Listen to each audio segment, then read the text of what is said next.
I'm Travis Bader, and this is the Silvercore Podcast.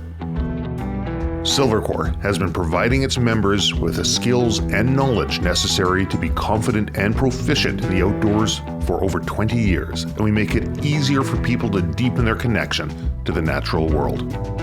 If you enjoy the positive and educational content we provide, please let others know by sharing, commenting, and following so that you can join in on everything that Silvercore stands for. If you'd like to learn more about becoming a member of the Silvercore Club and community, visit our website at silvercore.ca. It's that time of the year again. Christmas is upon us. New Year's just around the corner. This is the very last episode of the Silvercore Podcast for 2023, and we thought we'd try and do something a little lighthearted, a little fun, a little frivolous. I'm joined today by my wife, Tiffany Bader. You might remember her from such podcasts as the Silvercore Podcast episode 100, the Ask Me Anything, and Silvercore Podcast episode 40, which is the Women's Fly Fishing Group down here in the Lower Mainland. What are we doing today, Tiff? We are going to melt our faces off with some hot wings. We've got the lineup from Hot Ones, 1 through 10, and I can say that they are hot. My fingers are burning from saucing them, and I was coughing and hacking. I can smell them from here. Yeah, when they were airborne, they're like, I've really caked it on, so we're going to be in some pain. So what I'm not, I see you got Pepto-Bismol out on the table as well, too. Is that fair? Yeah, I don't know. I don't know what to expect. Okay. I'm not very good with spice, so. Well, I can smell them from here. I love hot wings. Mm-hmm. I love chicken wings, I should say. Maybe not necessarily hot wings. I love chicken wings. Mm-hmm. Melt my face off hot, not a fan of. Yeah. But I can tell you, these are all going to be frozen cold. Like, people watch this probably won't realize that all the chicken's going to be cold by the time we get to it. Yep. We cooked it this morning and brought it over and sauced some and got stuff together. And it's now an hour and a half later. So they're to stone cold. Make up for that, you extra sauced each and every one. Yes, I did. Yeah. So what's your strategy? I'm pretty good at turning off my brain, which you know. And I too share that trait, so that's excellent. I can push through things that kind of suck. So you say now. I say now, but come da bomb or I don't know how far I'm going to get before I start complaining. But we have eggnog, so that should help too. So we've got 10 different sauces, and Tiff brought some Pepto-Bismol. The bomb is number 8, and by all accounts from the internet research I've done, people say that's supposed to be the hottest, even though it's rated lower on the Scoville scale. Yep. So I guess we'll find out. So find out. The drill here as well. We've got a bowl in front of us with a bunch of questions that have been put in there, and we'll work our way through it. Do we eat first? Do we ask a question first? How's this work? I don't know. It's your podcast. I say we do it whatever you want. Maybe on the show I think they ask the question while they're eating it, so you can like have to go through the pain of eating a hot wing, and then. Okay. Yeah. Well, my strategy for this is going to be simple. I'm going to do my best not to have any water, not to have any eggnog. I have found that if I have hot stuff and I have a temporary relief from the water or milk or whatever it might be, it just comes back 10 times worse for me. So I'm going to see if I can make it through the whole thing without anything. And I'll say that now, all brave, before I even bite into number 1. Okay. And I'll probably drink your eggnog. Do we have a question? Yeah, sure. I'll ask yours first. Yeah. And what side do I start on here, by the way? I don't want to start on the number 10. The left side. Okay. Here we go. Okay. First question. How big is your inner circle? Not big. No. Inner circle, intentionally not big. Oh, I guess I should eat my wing. You're going to have to eat your wing.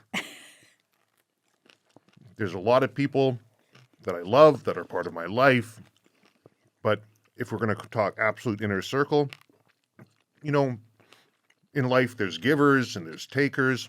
Are you sure I started on number 1? Yep, it's number 1. Okay. There's givers, there's takers, there's matchers. Not to be egotistical, but I view myself as a giver.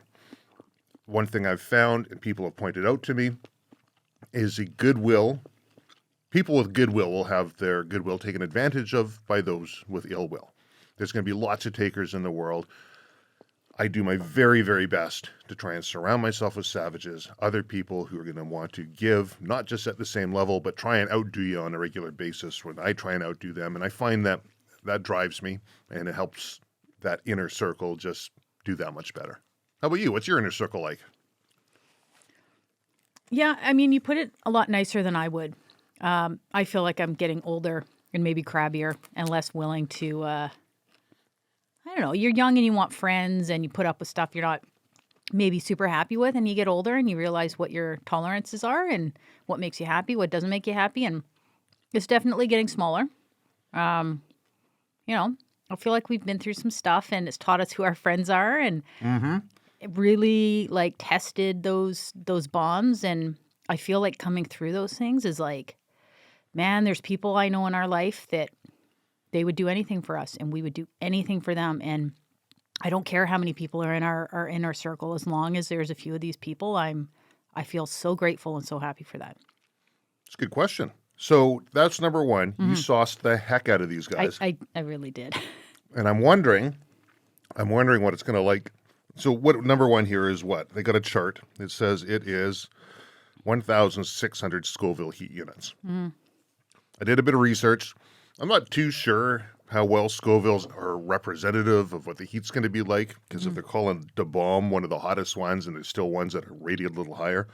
But I'll tell you, you sauced the heck out of that one, and it's got a good flavor. It's got some heat. It does, yeah. Okay. What do you think? I'm just going to go out on a limb while we're in our early stages here. Yep. Do we want to go full sauce on each one of these wings as we go through and just add a little extra sauce from each one? I think you're being over. I've watched the show. I've watched almost every episode of the show, the online Hot One show. I think you're asking for trouble. You're being the Eddie Huang, going to wing number 10 and eating them in reverse and then being like, oh my God, throwing up and can't do it. I think it's a bad idea, because I say that because I've sauced the hell out of these wings. Okay. I like the Maya Rudolph. Someone sent that one over to us. Saturday Night Live. If anyone hasn't seen that one, watch it. It's hilarious. She does a skit on the whole Hot Ones thing. Okay. Well, let's get into wing number 2. Okay. I'm going to ask you a question. Okay. Now, Yep. I got the flats because I find them easier to eat with a mustache and not get it everywhere with the beard. Wing number 2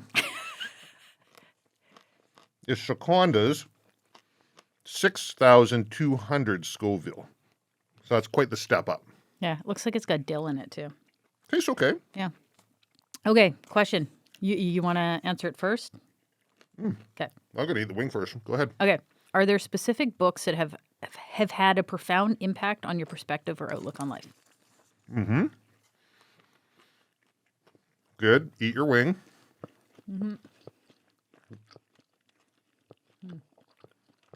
Okay. Tastes like clam chowder. You tasted dill in there, eh? Yeah. I feel like the first one was hotter. Yeah. Well, I've got a theory on this as well. I did pour a lot on that first one. Okay. I've got a theory on this. My theory is, and we're at the Silvercore Christmas party last night over at Franco's restaurant, Taverna Gorgona in Ladner. Love that place. Great restaurant. I love the fact that I can walk home from there because it's right by our office. And sorry, everybody else, but makes for a fun time. But we were talking about the fact they're going to record this today, and Ray was saying that he had one of these sauces and he just touched it to his tongue on a toothpick and he was absolutely on fire. So I'm wondering, here's a theory, we'll see if we can test it out. If you put a whole bunch of that hot sauce on, will it numb you out? Will it make it so you just reach a level and it's no longer spicy? I don't know. I do know I specifically scheduled my tomorrow in such a way that I'd have no hard and fast commitments that I have to work through, just in case there's going to be a bit of revenge here. Yeah, I'm taking tomorrow off. Now, did you ask a question? I did, and you got on attention. I will It's about pick books, it out on right? yeah. Are there specific books that have had a profound impact on your perspective or outlook on life? So people who regularly listen to the podcast would probably pick up on the fact I often quote Viktor Frankl. He wrote a book called Man's Search for Meaning. I'd say that one was a powerful book. I think anybody who's going through difficult times or looking for some meaning, it's worth a read. It's not going to give you all the answers, but he is the father of modern logotherapy.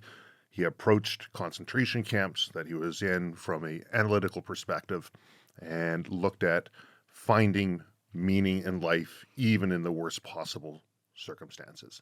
So Man's Search for Meaning, Viktor Frankl, that book, I'd say, helped a lot. Yeah. You? So, I mean, you know me, I will read, first and foremost, I read cookbooks. Mm-hmm. Like, I will read cookbook after cookbook. I read novels, and those tend to stick with me a little bit better. I mean, obviously, there's not a lot of cookbooks that have really like formed me as a human being. I read the odd self-help book, but they never stick. I find them interesting as I read them, but they just in one ear and out the other. But honestly, like as a little kid reading Little House on the Prairie, man, it was like I thought it was the coolest thing. I love those books. And What'd you like about them? I like that people worked. I like that they, like, it just seemed simple. Everybody, like, it wasn't about fights. And if there were challenges in their life, like a bear came into their homestead and they had issues and they had to all work really hard together, but everyone sort of like cooperated and worked together. And it just seemed like, I don't know, it seemed like a cool, hard life. So was it that book that had them going out and pouring maple syrup in the snow? Yep. Okay, so Yep. I'm glad you read that book because that's definitely a fun tradition. Just boiling down some maple Yeah. syrup and pouring it in the snow. That's kind of a fun thing to do with the kids. Yeah, I loved it. I mean, I don't know. And then I went to my grandparents' house. My grandparents' house was so much like that book. Like they lived on a farm and we'd go pick mushrooms and we'd go pick berries and go fishing in the stream behind their house. And it just felt like I had grown up in the city and it opened up my eyes to like, okay, I know this was supposed to be a long time ago and this is how people used to live and homesteaders and all this stuff, but like I could take snippets of it. And I found as I got older and got to know myself a little bit better, those little snippets of like going for hikes and foraging and doing all these things was like, I don't need to be the city person. I can enjoy this stuff even though it might be kind of old fashioned. So, yeah. I love it. Yeah. Okay, well, let's get on to the next wing. What is that? Number 3? Yeah. 1,500. 1,500 Scoville for jumping from 6,200 to 1,500. All right. That one wasn't that hot, eh? The last one, did you find that? No, it just tasted like clam chowder to me. I mean, it was like spicy clam chowder. All I could get was dill out of that one. Okay. They're so cold, it's hard getting the bone off. I'll just eat the bone. What is the most significant lesson you've learned from a failure or mistake in your life? So we're assuming that I Made make a mistake? mistakes. Yeah, no, I know. But we've been together a long time, so I know. It is hard getting them off these bones. You want a drum? This one's hotter for sure. I saw you put lip balm on before we recorded. Yeah. That may have been a good idea. Yeah. I have to remember not to touch my face, not to rub my nose. This one's got some heat. Okay, yeah, feeling that one. And that's only number 3. Are we going to make it to number 7? We have to. We will. Failure or mistake? Most significant lesson? It's never too late to stop, regroup, and find a more desirable direction to move towards. I'd say that's probably the biggest thing that I've learned from past failures or mistakes, as well to reframe the failure or mistake as something that's just an important part of the process. Because if I'm not failing and if I'm not making mistakes, I'm not pushing myself. I'm just doing the same thing day in, day out. Because I know it's safe and I'm not going to fail.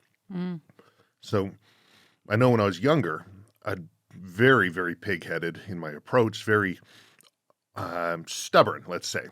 And I would say, I can figure this out. I can work through it. I can make it go because I don't want to give up. I don't want to fail. And I think having that distinction between giving up or running away from something and maybe reframing that as running towards or moving towards something that's more positive. Mm. So I think that's probably the biggest lessons that I've learned is to enjoy the failures, enjoy the mistakes, make them often, do so in a way that you're not totally taking a step so far that you can't get back up again afterwards. Yep. Yeah, that's probably it. How about you? I think it's similar. I mean, I grew up feeling like I had a blessed life. I don't know why, because when I look back on it, I'm like, there's a lot of crap going on. It wasn't really truly blessed living, but like, I always felt lucky. And then, you know, you make mistakes, you do things, but I always felt like I didn't want to grow up. I didn't want to look back on my life and have regrets. And having that feeling of like, that's all easy when you're young and you're not making big choices and big decisions. And then I got to a point in my life where I did, like, I got what I wanted. I got the job I wanted at the place I wanted to work at. And like, I felt like it came too easy. And when I got it, I realized I didn't want it anymore. So I quit. And I quit in a way that I'm not proud of. I just kind of walked out. And I look back and out of my life, that's that's one thing that I wish that I did differently. Mm. And for a while, I said I don't regret it, but and I kind of framed it like that. But I really, if I'm being honest, I wasn't proud of what I did. So yeah, I mean, like, out of that, I learned, you know, I didn't want that job, really. Like, Sure, if you did, you would have stayed there. yeah, I didn't want it. I thought I wanted something. I thought I wanted a certain lifestyle. I thought I wanted all these things. And I got it. I realized I didn't. I hated it. So to beat myself up over it, like you said, like, it's, you know, I wasn't running away from something. Mm. I just was a little too scared to admit it to myself at that time. So it took me many years to come to that realization, but yeah. You know what I like about how you're framing your childhood, feeling like you lived a blessed life, and in hindsight, you look back and like, maybe that wasn't the right perspective, but I disagree. I think that was absolutely the right perspective, and that goes back to that book, Man's Search for Meaning. That's the one thing that you can control. No matter what's going on around you is your perspective of what's happening to you. I can be mad at it. I can accept it. I can get over it. One thing you can't take from me is the way I choose to respond to what you do to me. Last of life's great freedoms is one's ability to choose your attitude in any given circumstance. Yep. Over and over again. You choose your attitude. Was it a blessed life? Hell yeah, it was. And it still will be. Yeah. Yeah, for sure. I love that. Okay. Cool. My lips are tingling. Yeah, mine are too. I mean, I had some chapstick on when you were talking there, so I don't know if everyone else can see it, but I was reapplying. We'll have to make sure we edit it in so we show each one of these little tactics and tricks that you're using. Yeah. So far, no water's been touched. No eggnog's been touched. And we're on to the next swing. Is this a competition between the two of us, or like just Everything's a competition, Tiff. Come on. It truly is, isn't it? Okay. This is what? Number 4. Okay, so we're jumping from 1,500 Scovilles. Sorry, 15,000 Scovilles to 36,000 Scovilles. Do we eat first? Okay, I got some in a cut. Oh, that's going to feel awesome. I was working in the shop yesterday, and I got a few cuts on the hands here, and this is spicy. I can feel it. Mm-hmm.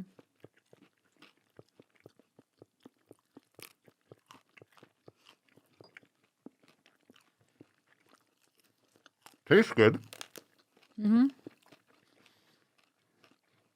I wish it was easier to get off the bones and I didn't have to eat the bone. I might not keep eating all of them.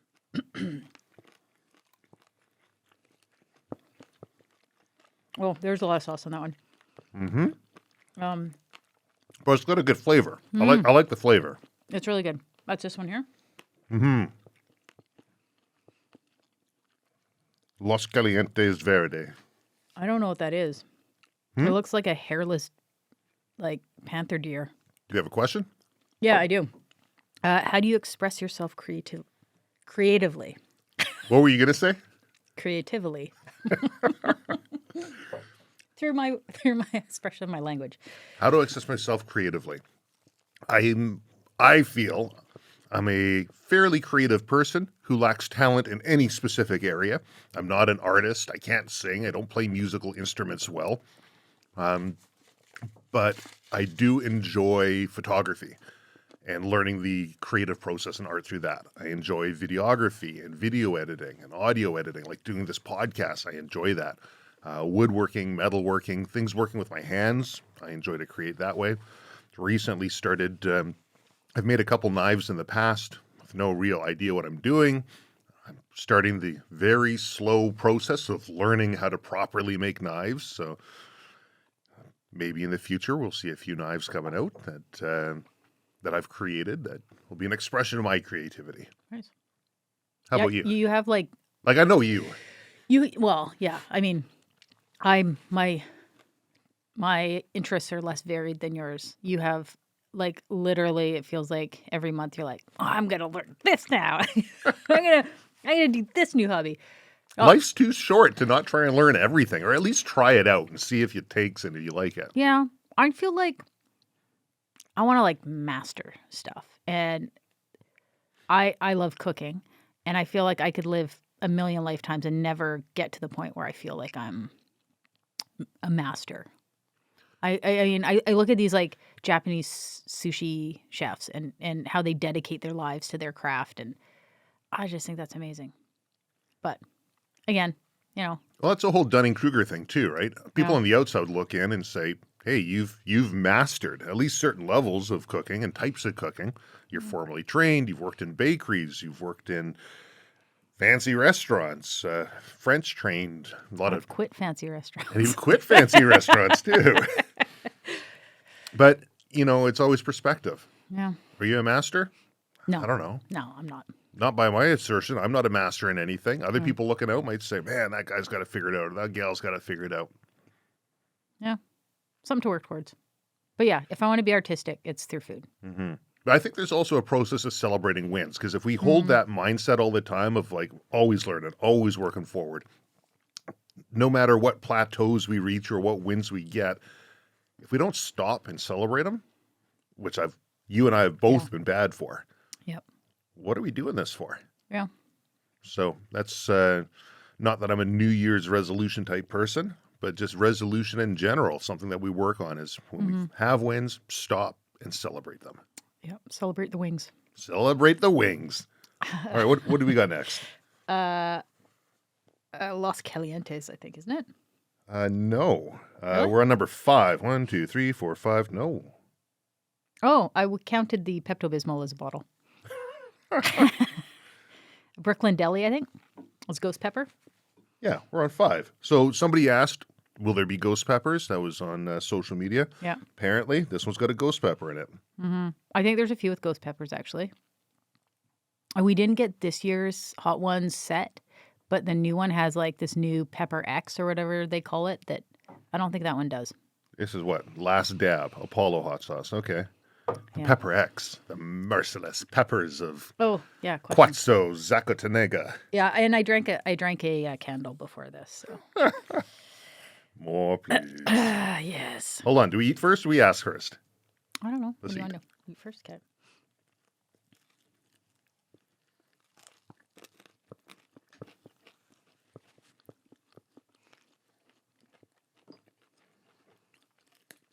Everyone sits and watches us eat. I think so. Mm-hmm. Now, if people are listening to this, they're going to miss out on the fact that I already feel my face turning red. Mm-hmm. I can feel it in the back of my throat. Mm-hmm. I'm feeling like, remember on Dumb and Dumber when Lloyd and Harry are having the hot stuff? And they're like spraying a ketchup. Like, it's not hot, just got to tickle us a little bit. Right now, I'm feeling the tickle. Mm-hmm. Yeah. Speaking of that, maybe preemptively, in like half an hour when we get to the end, what do you think happens when you die? Okay. I've got no clue. What happens when you die? You could be like Keanu Reeves. I think the people who love you the most will miss you, which is true. I don't necessarily believe that there's some ethereal mansion that we will be ascending to upon death. I like to think that that's where we are right now. And this is our opportunity to live things in whatever way we want. And if we can't enjoy it while we're living now, I don't know, maybe we get more chances. Maybe there's reincarnation. I'm not sure, but I do believe that there is a natural order to things. And we as people are connected in more ways than we're disconnected with each other and our environment. Whether that's the trees, the animals, and your natural surroundings. Without sounding too hippie here about crystals and energy, I have had conversations on the podcast about it, and I think there's a lot of value to that. I think there's just a natural energy and there's a natural order to things. And when you die, that energy, which is neither created nor destroyed, is just part of everything else. So, obviously, this is something that people have quandared over existence. I got no idea, but I do think that there is an energy and that we're a part of it. And when the dust returns unto the earth as it was, and the soul returns into God who gave it, or whomever that might be, that's essentially the culmination. How about you? Well, I mean, you know me. I'm not a religious person. I think I'd say I'm spiritual, but not religious. But it might be because I've been reading a lot of no-dig gardening books. But like, I'm kind of learning more about soils, and at the very base, like, I think that you're part of a system. You rot. You become part of it. You're like, your rotting corpse is going to feed bacteria and fungi and grow new plants. And I think there's something really cool about that. You're just like, we're not going to escape this. You know, you're going to die. You're going to become nothing. So it makes our time here that much more important. Or become everything. It's like a Dalai Lama ordering a pizza. Exactly. Make me one with everything. Yeah, exactly. There you go. So, I mean, there's that. However, I still I kind of want to hedge my bet. So when I die, I don't want to be like shot up into space. I don't want to be cremated and thrown in the ocean. Like, I kind of want all of my rotting bits and pieces to still be sort of. Okay, so let's get this straight. No cremation? No, I want to be cremated. Okay. Well, how does that go towards? Well, I just don't want to be spread over a large area. Got it. I always figured one way. If there's going to be a wake or funeral for me. God. If I could, I'd like everyone to enjoy me for one last time. I lead a healthy lifestyle. Make some Trav burgers. No. I could be spread over a large area without being cremated. That's like, it was disgusting the first time you said that. It is disgusting now. It's my dying wish. I'm sorry. It's not, it's going to be a problem for other people. Yeah, no, I'm not eating a Trav burger. All right. What's the next one here? 6, Torchbearer. Mushroom Mayhem. So the last one's 39,000. This one's 68,000 Scoville. So it's a bit of a step up. So I feel it. I feel like I got some of the hot sauce on my beard, and it's on my cheeks. My lips are tingling. The cut on the finger, I feel that one. Yeah, I mean, my fingers are still like, I have notoriously thin skin, I think. And when I touch peppers, normally I have to wear gloves. And when I was saucing the wings, it's affecting my skin. So looking forward to this one.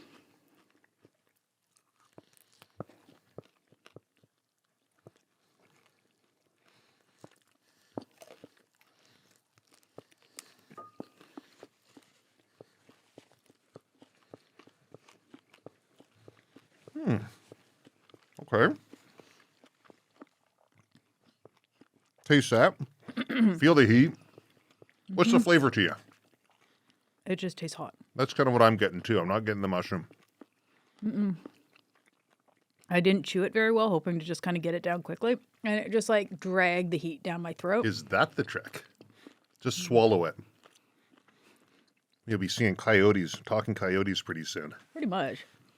What's the question? Should I pick one? Yeah, sure. I'm going to pick one. Crap all over my hands here. There's napkins there. Oh, this is the perfect one. Who's your favorite podcaster right now? Well, obviously. Obviously, it's Joe Rogan. I may be biased. obviously. I have to. I shouldn't say I have to. As part of my duties here at Silvercore, I listen to all the podcasts, help get them up on the website and all the stuff, and so I get to listen, and I really do enjoy it. It's on one side, it's cool to see you do this thing that like brings you so much joy and happiness in your life. So it's different than listening to someone else do a podcast. So yes, 100% biased, but I love watching you do this. Aside from you, Yes, aside from me. I like Simon Sinek. Super positive. I know I can go out. I'm not going to hear stories about people getting murdered or people fighting or anything like that. He's just like positive people, positive stories. Yeah, I like it. Simon Sinek, his is what? A little bit of optimism. He's got a couple, but yeah, the little bit of optimism is what I like. So for me, I don't typically listen to podcasts. And in fact, when I started this podcast, I'd been on one as a guest. And I think it's that podcast for a long time was the number one episode they had. It's number 2, I think, right now. And we watched one, right? You got me Oh yeah, the Meat tickets Eater one. to the Meat Eater live one. And at that time, I'm like, what's Meat Eater? What is this? Like, I wasn't watching TV, and it's not something I spend a lot of time looking at, not on social media a whole ton. Like, number one, who is this guy that I'm going to go watch? And number 2, why would I want to go watch some podcast, right? And this was a Christmas present. And so I'm sitting here thinking, like, how's a nice way to say this? Like, this is a terrible Christmas present, right? Yeah, no, pretty much. But we went down. We traveled into Seattle. We saw him. Got to meet with Steve and Yanis. Yanis. And actually, that's where we met April, too. I met April for the first time. I had no idea that she was going to be on the stage and talking. I just thought she was some cool person in the crowd that grew up in Surrey like I did. Yeah, well, you guys will always have Surrey. Always have Surrey. So, yeah, generally didn't listen to podcasts. Work is what? A 10-minute walk from house. This studio is a 10-minute drive from our house. If I'm going to listen, it's going to be when I'm going out hunting, when I'm going out on a road trip somewhere. But when I do that, Diary of a CEO, I'll listen to that one. That's Stephen Bartlett. I like the fact, he's honest about things. He's got interesting people on there. I think he's got some good episodes. And, John Sinai, feeling the heat there. I'll listen to his podcast as well, The Expansive. He's a past podcast guest. And I listen to these ones because both of them are very positive. Yeah. And I love the way that John can look at things that could be difficult or problematic and just find a positive spin or a different way of looking at it, maybe you haven't thought of. And I enjoy that. Yeah. And that's what I try and do with the Silvercore podcast. Ooh, it's hard with the wings to hold a conversation, but I try to bring positivity with every single episode we do. We've had a lot of opportunity to talk about things that are going to get a lot of clicks and get a lot of views, but I haven't been able to square myself with finding a way that we can talk about it with some sort of positive resolution. And if I'm not bringing in something that's going to be helpful into people's lives, it's just more complaining of the same. I just don't want to be a part of it. Yeah. I mean, it kind of reminds me of, I saw some clip with Jordan. I think Jordan Peterson was on Stephen Bartlett's podcast, and he was talking about relationships and if your wife's complaining about something and she comes there and she's like got her list of grievances, if there's no solution or what do you want me to do about it or no way I'd rather see things, then what's the point, right? So I think with the podcast, what's the point bitching? What's the point in having people on airing their grievances unless there's some sort of light at the end of the tunnel or resolution or solution or something? That's always been my take. It doesn't get the same hits that having something inflammatory or provocative would. I think sometimes people want to bitch. It feels good sometimes to bitch too, right? Sure.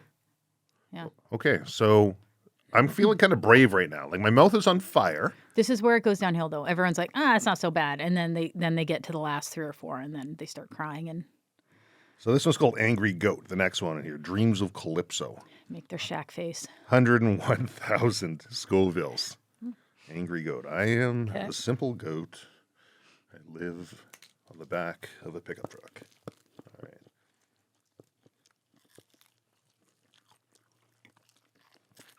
Okay. I can feel that in the cut.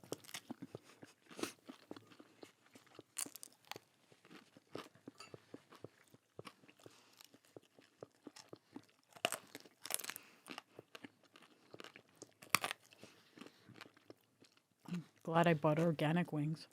I'm glad I bought organic wings. Usually when it's hot, it comes off the bone. If I'm doing this, I'm not going to do it half hours. Yeah. I'm going to eat the things. And it's not coming off the bone, so I'll just eat the bone. That's toasty. Oh, that's a good question. What flavor are you getting? Hot. Okay. I'm going to see how this hits, Yep. and I'm going to make a proposal to you. Oh my god.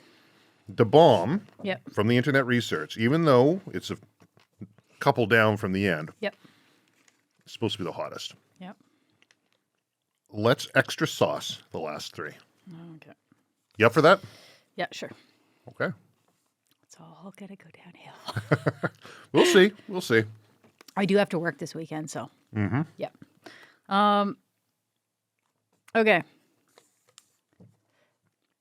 Yeah, I'm not getting any flavor except hot from that wing. I like it when you can actually taste something. The side of my mouth, Yeah. on my cheek, just probably because I wiped it, it's just fire all Yeah. up the side. Do you want chapstick?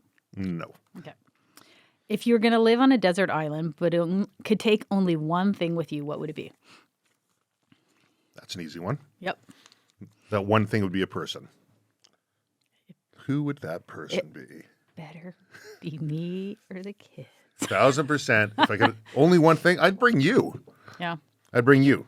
Why? Because time and time again, it's proven that there's a lot of things that I'm really good at, but the areas where I'm deficient, you're a perfect teammate. Got you. And Yeah. likewise, areas where you're deficient, hey, I excel. Did you just answer my question for me? Yeah, I did, basically. Yeah. So I have to choose.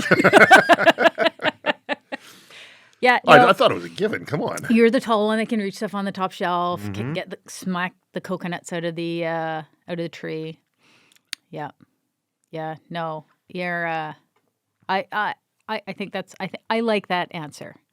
Yeah, no, I mean, like, even when we go hunting and stuff, we've kind of like fallen into our roles a bit, but we'll push each other in and out. Like when you first started taking me out hunting, I definitely was like kind of along for the ride, there to help support. I do the spotting and things like that. But in that role of spotting, it was a perfect way to learn how to hunt, because then all the pressure wasn't on me. So I could like look down.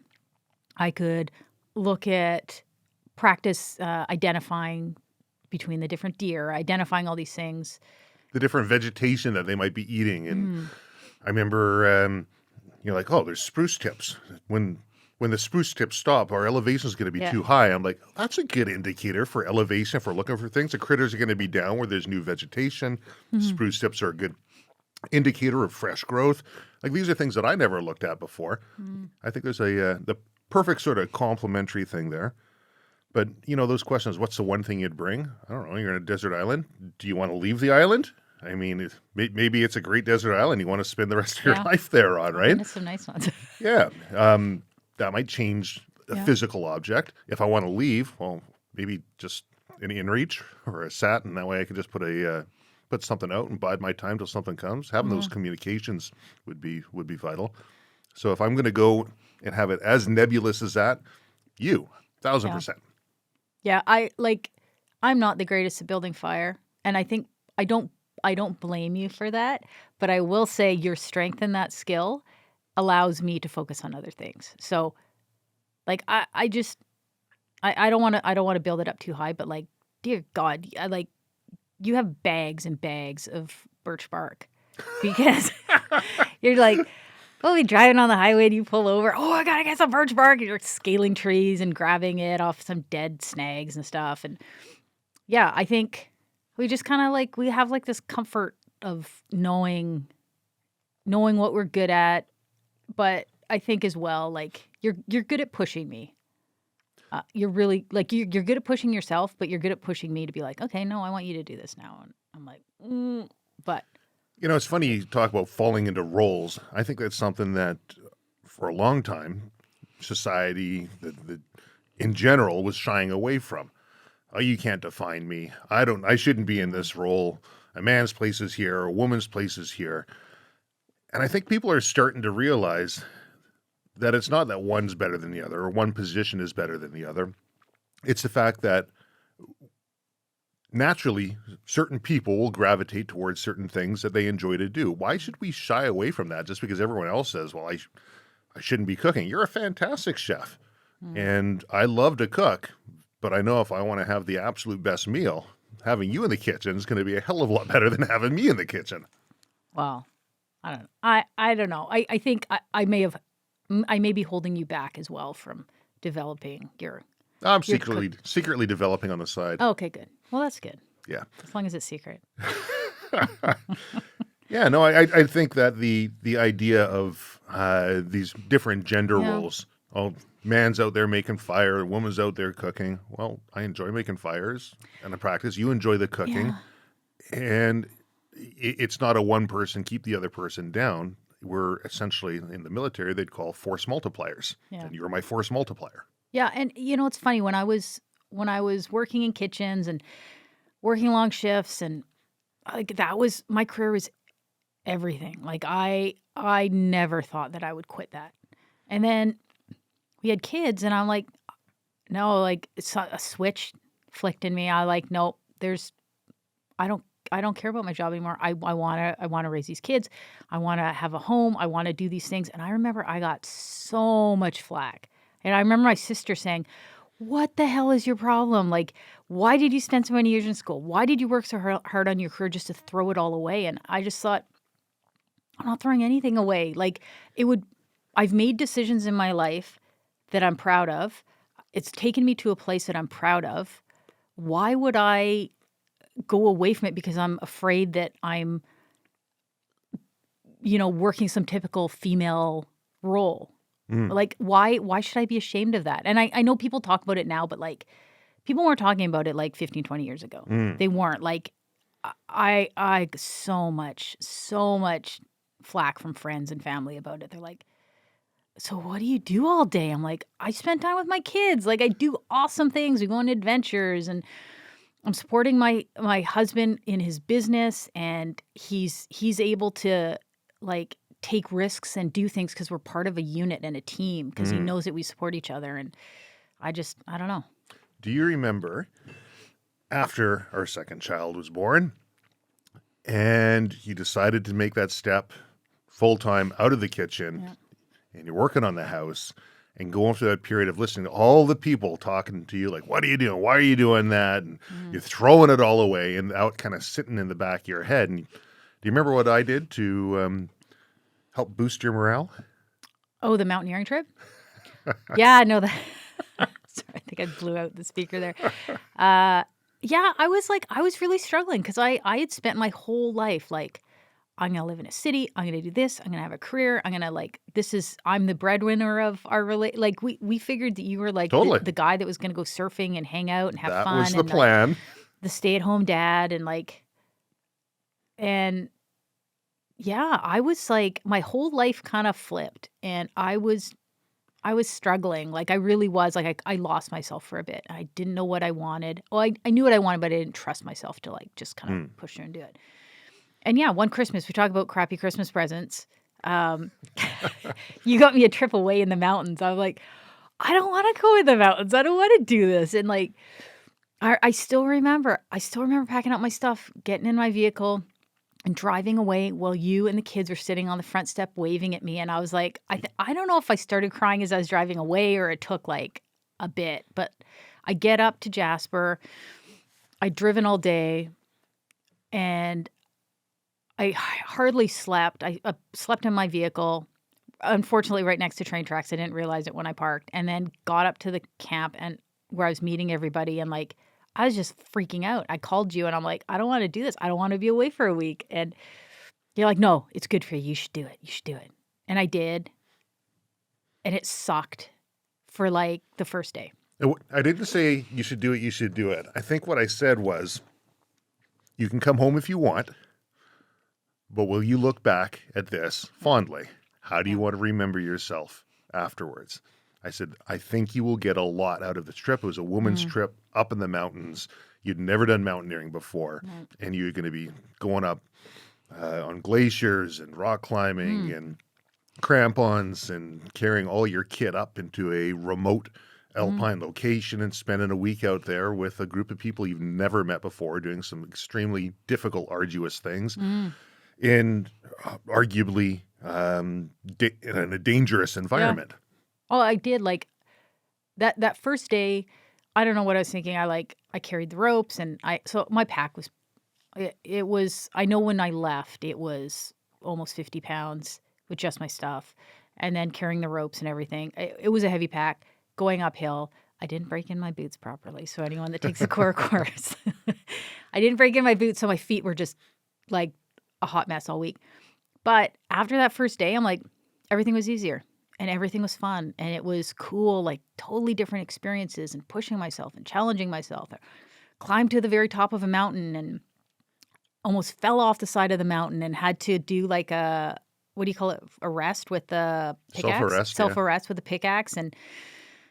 And in retrospect, that was actually like, it was probably a heck of a lot more sketchy than I thought it was at the time. I was just like, yeah, like I got practice and I got to do a self-arrest and stop myself from going off the edge of a cliff. And what were the others like? Because usually that's how I gauge is by other people's reactions. Like, okay, well, maybe that was a little bit sketchy. So that's how I know it was sketchy. It was because the guide was like, she looked like she literally destroyed her pants. Like she was pretty unflappable, but she was scared. And for the rest of that day, she was right behind me.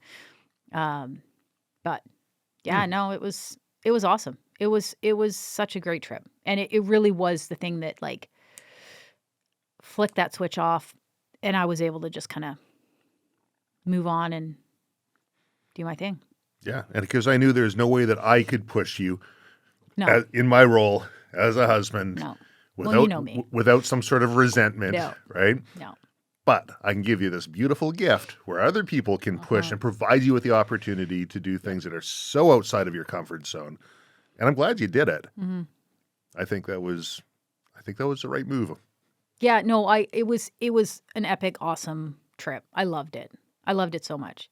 But yeah. Well, should we try another wing here? Yeah. So we're on Da Bomb now. Oh, crap. Da Bomb Evolution Hot Sauce. Yeah. Hey, is that water you're drinking? Uh-huh. Okay. So, do we sauce our own or do we sauce each other's? I say we sauce each other's. No. I honestly, I put so much on mine. It is really, really caked. Oh, Jesus Christ. Just a bit. Okay. Just a little dab will do you, right? There you go. Here, I'll sauce it for you. No, it's okay.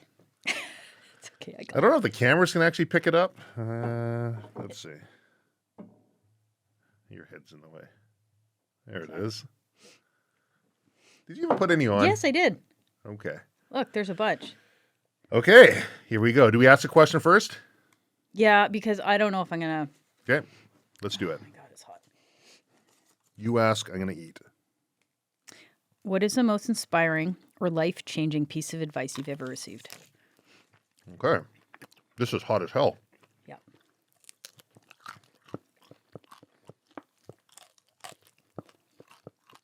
Oh, my God.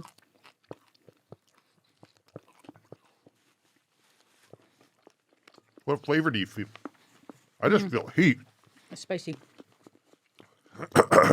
It's just really spicy. I'm just trying to get it down before I can't. Okay. Oh, my God. Did you bring the bucket? Mm-mm. Okay. I'm telling you right now, that's got some heat. Mm-hmm. Oh, my God. Remember Jamil's mom cooking up the African food, spicy stuff, and the endorphins that it releases? Yep. I can feel that coming. Okay, so my eyes are watering. For those who aren't watching it, my face is probably the same color as, I don't know, same color as a hot sauce right now. I don't even remember what the question was. That's why I crushed it but didn't move it. What is the most inspiring or life-changing piece of advice you've ever received? I've later learned that Theodore Roosevelt said something really similar to this. I don't know if the individual knew that, but essentially, nothing in life worthwhile ever comes easy. And now my eyes are watering, and you can feel it all the way down into your stomach. Yeah. So you should have eaten a candle. I should have eaten a candle. Mm-hmm. It would be that nothing worthwhile in life ever comes easy. And when things are getting tough. That gulp was like audible. I have the resolve to know this is a beneficial thing. This is positive. It's tough, and I'm going to keep pushing through because there's going to be something so worthwhile at the end of this. The eggnog helps. I am not touching anything to the end. Does it help or is it worse now? It's not worse. For like 5 seconds, it goes away. Maybe it does make it worse. Oh, man. That's spicy. Okay. There we go. That's da bomb. If that's supposed to be the hottest. I think it just, honestly, I think what it does is it just like, it's like scorched earth. Okay. I think. Okay, you answer the question. Best piece of advice? Yep.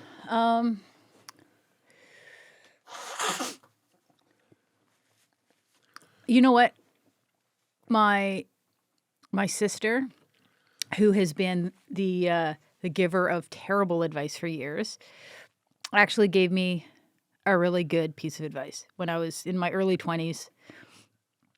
She's like, don't live with regrets.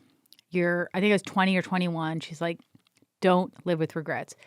You're living probably the best years of your life, which that wasn't true. But she's like, just live. She didn't say balls out, but basically like live every day like it's the last. Sure. And that's kind of stuck with me for like most of my life. I don't know. I think she was maybe not in the best place in her life, and she wanted me to like appreciate my early 20s, which I did. And it's just kind of, I haven't gotten out of that. And I'm like, now I'm in my super, super late 30s.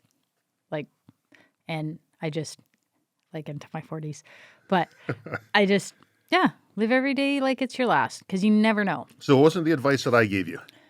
No, I mean, like... Do you remember that advice when we were having our first child and there was so much pain? And do you remember the advice I gave you, which everyone says, what the hell, Travis? Why would you say that? But at the time you said it helped. Oh, pretend that I'm my grandma? It was two things. It was... how would your grandma deal with something like this? Because you held her in very high regard, and she's done a lot of great things. And it's one day of your life. How do you want to look back and remember it? Yes. That was like it is hard to speak when you can't feel your tongue. I'm just going to say that now. But yeah, honestly, telling me to live like my grandma, it took the birth of our first child, which was, they'll just say, not an enjoyable experience. Tell me about it. Yeah. And I was able to use it for our second, and it was completely different. It was like night and day. I do channel my grandmother as much as I can, because like you said, I don't look up to famous people because I don't know them. I don't pretend to think that I know them. I hold my grandmother in about the highest regard, and my grandfather about as highly as you can regard anyone. So yeah, there's lots of times where I'm like, what would my grandma think? Would I act like this in front of her? Yeah, that's another one. Well, why don't we cap up the bomb, because I think please. the fumes from it alone are causing my eyes to water. It's hot. We have two more to go. Okay. And You're still feeling like you want to keep dabbing all these? we said it. We do it. Yep. Okay. Whoa. There you go. Yeah, holy shit. You see the chilies in this one? I do. never noticed that. I did shake it up. Oh, I'm not shaking it up again. Move it away from the other one so you don't cross-contaminate. You don't want to water down the next one. Come on, do a proper pour. All right. That was a really... Oh, man. Okay, what are we at? This is second from the end. 638,000 Scoville. I'm going to try to sniffle away from the microphone. I think we asked a question first. Okay. Are you superstitious? I wouldn't say I'm superstitious. I'd say I'm kind of stitious. Not superstitious. That joke just Man. never gets old. Okay. Finger burning. I'm just going to eat this. I'm going to answer, Yeah, okay? I put on too much.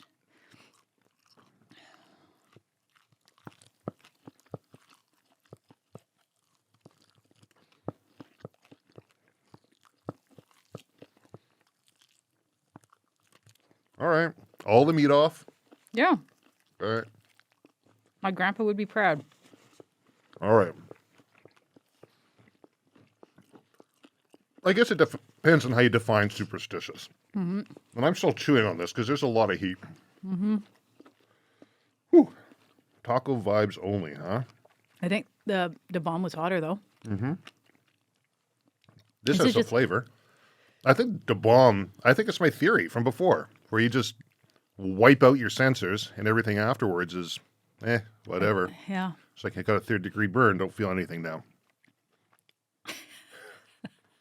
So My nerves are gone. I'm sweating more though, whereas I'm not feeling the heat in my mouth the same. I'm sweating off of this one. No, I'm not superstitious, but it depends on how you define it. Like there will be times when things will happen and I'll say I've got a gut feeling and I'm not doing it. I know Jamie Flynn from podcasts he did, he's a base jumper and horrific injuries off of off a jump he did. He says, I got the rule of 3. He says, there's 3 things. My alarm doesn't wake me up on time, or somebody cuts me off in traffic, or I get this weird feeling. I count it up. If there's 3, I don't jump. Yeah. Is that superstitious? Maybe. Or maybe it's being in tune to your natural environment. Yeah. Not being able to quantify it, rationalize it, and say, I feel this way because I think we get those feelings much faster than we're able to actually qualify why we have those feelings. So I've really learned to trust my gut. And if my gut says, not feeling it, Yeah. because there's been so many occasions that I've just not trusted the gut Yeah. and found myself in a world of hurt where it could have easily been avoided, luckily get out, survive, I'm alive, everything's good. But that's been the learning process. I wouldn't call it superstitious. I'd call it trusting my gut. Okay. You? I used to be. Like to the point where like every night before bed, I'd like knock on wood, and if there wasn't something wood, I'd knock on my head. That's OCD. That's not superstitious. Okay, so maybe maybe I'm a little superstitious, or maybe I have OCD that. Yeah, I mean, OCD to like put on one sock, like your left sock before your right sock before a soccer game, and like eat the same lunch. That's OCD? Why don't we ask the audience? Is that OCD? Yeah. Hold on. I can hear him. I can hear him. Yes, Tiffany, that's OCD. Okay, so superstitious? No, and like with you, oh, my nose is starting to run now. Yeah.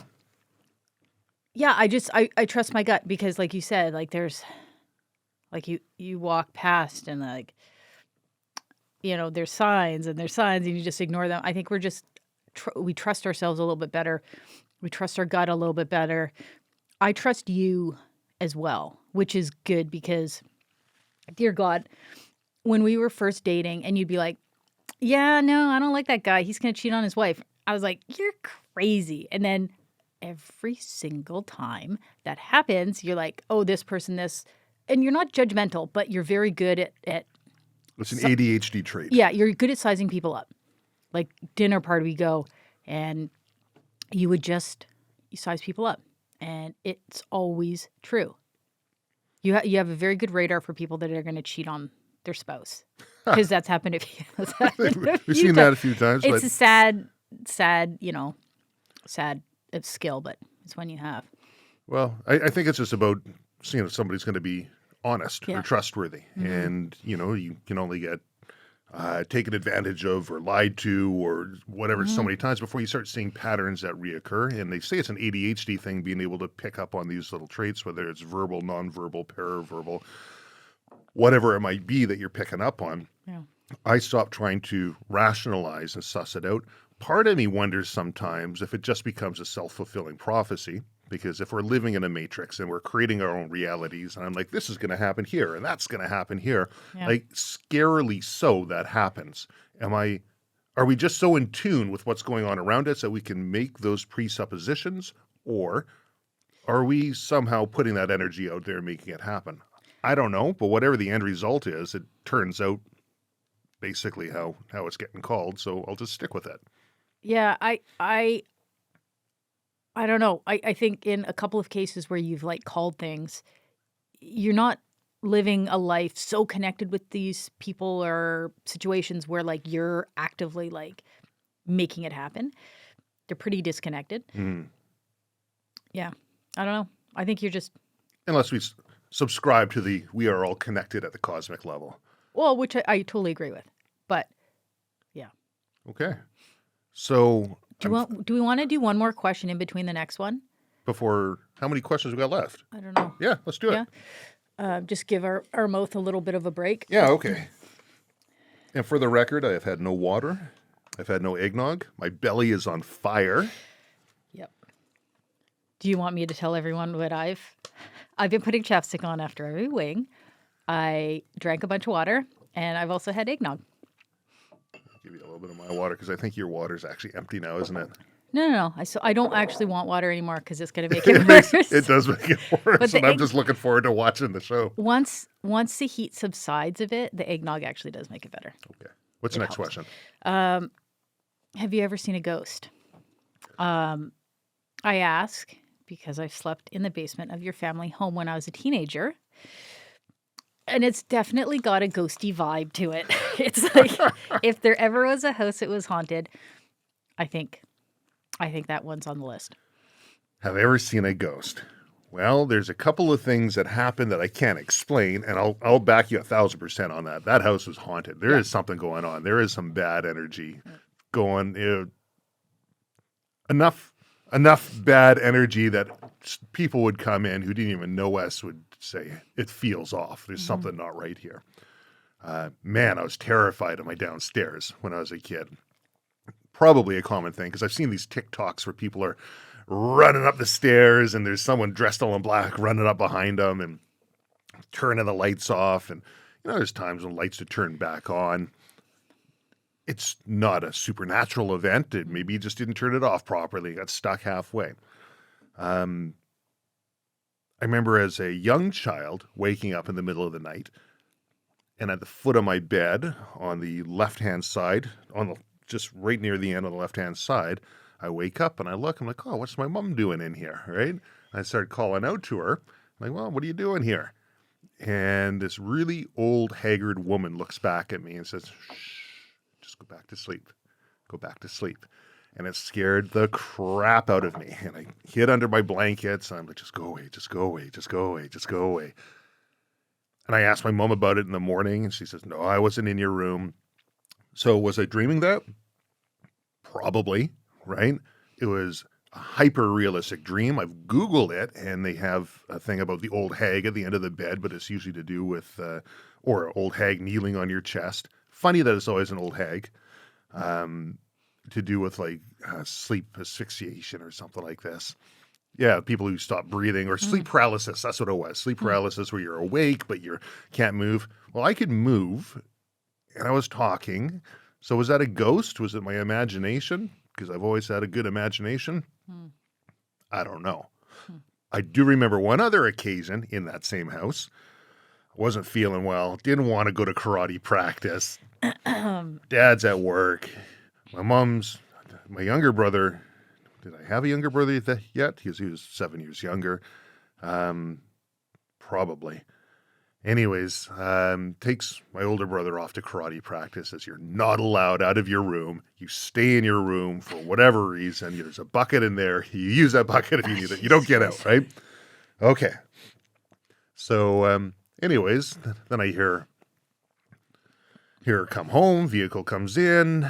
Okay, that's her. And then I hear in the kitchen. I'm like, man, I really want to come out. I gotta go to the washroom. And so I'm yelling. I'm not supposed to come out. Promised I wouldn't. Mom, can I come out? Mom, can I come out? And nothing. So I walk into the kitchen. I'm going down the hallway, and as I'm walking and I'm hollering out, I hear someone and I see something just around the corner. You know, you see something move around the corner. There's 3 steps that go down to the playroom and then a flight of steps that goes downstairs. And I heard a thump, thump, thump, thump, thump, thump, thump, go all the way down the stairs. I'm like, what the hell? Mom. And it was just a short flash of a shadow that I saw. I walked to the end of the kitchen, looking out through the playroom into the driveway, and there's no car there. What the hell? So I come back in the kitchen, I grab the biggest knife I can find, and I start yelling out, I got a knife, I got a knife. And I go into my bedroom, and at that time I thought, well, probably should get out of here. So I jumped out my window, brought my skateboard with me, and my mom came home to me in my pajamas with my skateboard, with the largest kitchen knife that we had at the end of the driveway, because my thinking was, like, I don't know where to go, but if someone comes out of the house, if something comes, I'm going to skate away faster than they'll be able to come up. Sure. And so, yeah, I caught some heat for that one. What the hell are you doing out here? All the neighbors can see in your pajamas with this knife and skateboard. Have I seen a ghost? Or were we subject to a B&E at the time? Did I interrupt that? I've always kind of wondered with that. Right. Or did I just have an imagination that was so damn vivid? I don't know. How about you? You ever seen a ghost? No. There's been multiple situations where people around me have, like, woken up in the middle of the night to give me messages from people that were either in trouble or had passed away. So I believe, like, when I was younger, I used to believe that I didn't know. And so I would hedge my bets and I would tell the ghosts that I believed in them so they wouldn't haunt me. But I don't, like, and I would just kind of leave it at that. And I feel like that may have worked because now, like, there's been situations where potential ghosts have communicated with the people around me. Maybe I'm just not receptive to being visited by different realms. I don't know. So I think it's like gut feeling thing though too, right? Like, is that a ghost, or is that people are just picking up or in tune with things that are happening around them that you just can't quantify? Yeah, I mean, I think there's so much we don't understand. I mean, yeah, I think the people around me in my life are a lot more sensitive and intuitive than I am. So you feeling the endorphins, eh? I am, yeah. Do you want to try one more? Yeah. Okay. Let's do it. So this is The Last Dab Apollo. Okay. I Googled it because on the back on this thing here it says number 10, Hot Ones, Last Dab Apollo, to be announced Scoville. So one thing I found out on Google, it was between like 2 million to 2 million, 2.2 million, I think is about what the Scoville's on this guy. We're going to dab it up. Okay. The last dab. We still have 3 questions. Okay, well, let's ask another one. And that's not a dab, is it? No, Travis, that is like way more than other people put on the show. Okay, like well, I'm into it now, I guess. Go ahead. You want a match? Oh, my God. Feats of strength. Okay. We'll do the question. We'll melt our face off. Are you not entertained? This better be the highest podcast rank ever. I'm just joking. Okay, what is it? Okay. Question is, and I think this one's telling. I picked through the other ones. What is the most scared you've ever been? I can tell you, it's not right now. Most scared? I don't get scared. What are you talking about? You know. I'm kind of scared right now to eat this Halloween, to tell you the truth. I'm scared right now. This is like a stupid amount of hot sauce to put on this. Did you scrape some off? No, I didn't. Do the cameras pick it up? Look at. Yeah. I saw you tapping yours. No, but there's none that I knocked off. Okay. Here we go. Oh my God. Okay. 3, 2, 1.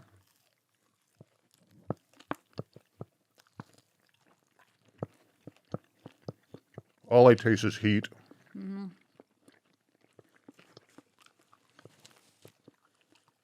You didn't spit it out, did you? No. Okay, that's hot. Mm-hmm. Most scared I've been. Probably around 2007. All over my face. Oh, you got some chicken wing in your beard. You feeling that? Yep. It's hot. You okay? Yep. Okay. Yeah, that'd be it. When our daughter's born. Yeah, that was, I guess for people listen who don't know, because I did talk about it once on the podcast before. We had a midwife and a hospital birth, and the midwife is in there and, doing the midwife thing. Everything's normal. This is fine. This is good. And nurses are coming in. As a husband in there, really, you're just superfluous to the whole ordeal. And Supplier of ice chips and back rubs. basically, yes. Yeah. And you keep looking to me because you're in so much pain. Like, what would you do? I'm like, I don't know. Like, from my objective position outside here, not feeling the pain, here's some things I see. But of course, the doctors and nurses are like, nope, it's got to come from you, which you can see the reasoning for that. Yeah. But like, I haven't done it before. I don't know. Right. Yeah, brand new for all of us. But that was long. So we're into day 2, basically, of labor. Yeah. And they say, well, hey, do you want to call in an expert? We got a obstetrician we can call in. And I'm like, yes, definitely. Let's call the person in, right? Like, things are obviously not going the way they're supposed to be doing. Go on. No, sir, it's not your decision. It's got to be your decision. You look at them like, yes, yeah. Call them in. And so they're dragging their feet. And I said, look, if we have to, I'll pay the person for their time. Because they said, well, what if you give birth and they're on their way over? So, well, then send them home, right? Yeah. Anyways, person ends up coming, a British woman who had her helper with her, really professional. And she comes on in, and she's got the helper, and more and more nurses are coming in, and a lot of people on standby. And said, well, let's get suction cups. We got forceps. We're doing this, and they're working at it. And like, oh, I think the umbilical cord is wrapped. We'll just cut the umbilical cord, and then everything will go smooth sailing. Well, they cut the umbilical cord, and everything was not smooth sailing. So, in the same way, when you look to other people, when you're self-arresting on the mountain, and you're like, oh, well, maybe there's something wrong here. When people keep saying everything's fine, and all of a sudden they just go to threat level midnight, like they just go right through the roof and everyone's panicking, you know that things aren't fine. And the obstetrician looks over at her helper, and there's a heightened level of urgency, and she says, get on the belly, start pressing, right? And the helper is doing something else, and she looks at her helper, she's like, get on the belly and start pressing. And the helper looks at her with just this look of indignant, just puts both of her hands at her side like a petulant child and like, right? And the obstetrician looks at her and looks at me. I'm like, okay, where do I go? And she's like, you get in here. Like her helper is doing nothing. So push on the belly, see if we can get her out. So I got my forearm on your belly and I'm trying to squeeze out our daughter. Didn't know it was a daughter at the time. Daughter like a tube of toothpaste. And because at this point I'd been pushing for 10, 12 hours, something like that, which is forever. Yeah, which is apparent. I found out later is actually like a kind of a stupid amount of time to literally be pushing. Right. And so I was like, I've never been so tired in my life. So there I am squeezing it out, and they're doing anyway. And oh, God. Eventually, after a long time, out comes our daughter, and they're panicking. Child's out. They're running over with it. They now have another fellow in that they called in, and later learned this guy's only called in for dealing with families with birthing that doesn't go properly, trauma birth, whatever it might be.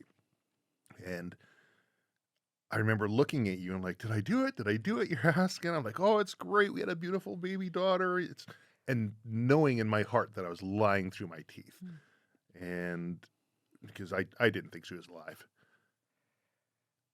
After a long time, we heard her cry, and I'm like, oh my God, thank God she's alive. Mm. And then in my head, I was like, oh, damn, she's alive. Like that was a long time without oxygen. Is she going to be okay? Well, everything turned out okay. But I'd say that would be the time that I was scared, most scared in my life. And that story is why I would want you on a desert island with me, because you tell this story and I had no idea. Years later, like I remember when we went to go see the St. Midwife again a year and a half later, and she's like, "What are you doing here?" She's like, she's flabbergasted. She's like, "Why you're pregnant? You want to have another baby? Like, didn't the last experience like terrify you enough to never want to do this again?" But I still, at that point, I didn't know. You'd never told me. Only it was years later when you told me the situation and how it was. You were just there and unflappable, and I need ice chips. And yeah, So what's most scared you've been? So it wasn't that day because I didn't know. I didn't realize. When you're in it, Yeah. there's no room to be afraid. When you tell the story now, it scares me and it makes me choke up a little bit and sad, but everything turned out amazingly well. She's a fantastic kid, and but most scared I've ever been is probably May 16th, 2008. That was the most scared I've ever been because I don't know if you want to get into this now, but I mean, for anyone that doesn't know, that was a day that some incredibly corrupt RCMP, Firearms Center, government officials decided to execute a raid on Silvercore and put Travis in jail for the weekend. And I had no idea what was going on. And yeah, I take off to work, and then you're like, what the hell? Where is he? What's going on? And they had the municipally integrated ERT and orchestrated raids at several locations, and I think they had like 18 people just at this location. When I drove in, they had the block cordoned off. They had they're staged in the back, the ERT. I drove in my vehicle, I had a trailer in tow, and pulled in behind them, and they look around like, oh, hey, Trav, could you park your vehicle over here? And they're all masked up, right? And I didn't know who they were, but one comes up, it's like, oh, Trav, you might remember me from, and I'm like, no, I don't know who this person is. And the other person's like, oh, Trav, your father taught me back in the academy, and I don't know why they got us here. But, over on the right here, people don't see it if they're watching, but on the wall, there's actually the apology letter. That took 8 years to get, but it's a rare apology letter from the RCMP. Some point, maybe, we'll talk about the just high level of corruption and malfeasance and everything that it took in order to get there, and the bullying tactics and everything else. But I don't know. That doesn't sound like a positive place for me, which is why I've never really delved into that one. Very interesting story. Would absolutely get a lot of hits and clicks, and people would want to hear it. But until I can find a way to talk about that one positively, because there's a lot of negative with it. Yeah. I just figure I'll just keep that on the back shelf. Yeah. Yeah. But I can definitely see that being scary. So, hey, my face didn't melt off. No, mine didn't either. I got an idea. No. I don't want to hear your idea. So this is what? I don't want to hear your 2 idea. million Scoville? I actually have something that's about 3 million Scoville. But it's going to be a signing off sort of thing because I don't know how much we're going to be able to talk afterwards because I have a feeling it ain't going to go too well. Do we want to try this? No. Do we have any more chicken wings somewhere? In the kitchen, yeah. Okay. We're going to do a real quick cut because I'm going to run in the kitchen and grab 2 more wings, okay? Okay.